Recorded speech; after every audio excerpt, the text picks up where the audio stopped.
Well, families are being told to brace for a substantial lift in power prices from the middle of this year. The energy regulator has released its draft decision for default market offer prices that would kick in from July 1. In simple terms, the default offer is the maximum price a retailer can charge for electricity.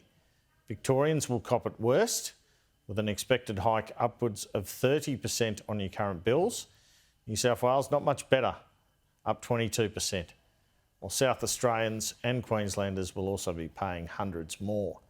For more on this, let's bring in Sarah McNamara, the Chief Executive of the Australian Energy Council. Sarah, thanks for your time. Talk us through these price rises.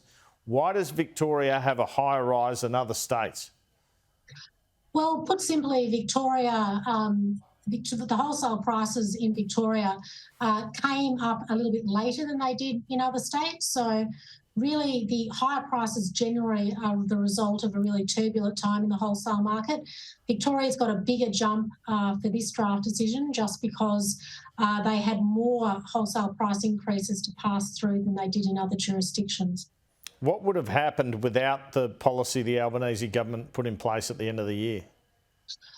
Well, look, we knew that we were looking at upward pressure on prices because of the difficulties we've had in the wholesale market over the last 12 months or so.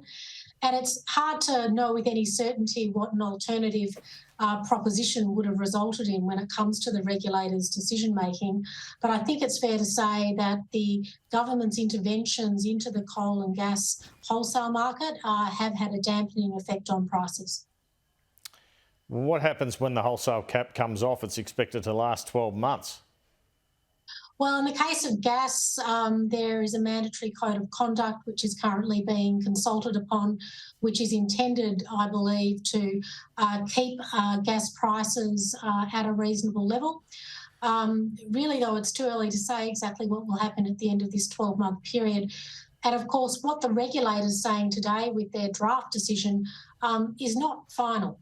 These are guesses, if you like, of what might happen at the end of the financial year. So we may see some movement yet in the prices for the next financial year. What's the key for household consumers? Should they shop around? Should they try to get more energy efficient light bulbs? What should they do at home? What today's announcement really does do, I think, is prompt consumers to think about their energy market deal. The good news is most customers aren't on these default market offers. Around about 10% of customers are on these default market offers. Ideally, you shouldn't be, because there are almost always cheaper market deals available for you.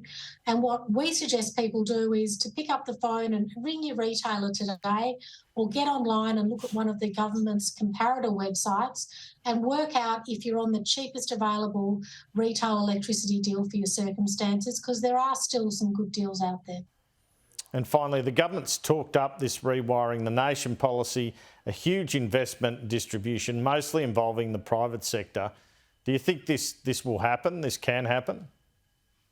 Oh, look, there's no question as we're moving towards a higher percentage of renewables in our system that we need new transmission build, and we're looking forward to working with Minister Bowen and the federal government on rewiring the nation to ensure we get those transmission lines built where it's most economically efficient to do so and where consumers are going to get the most benefit.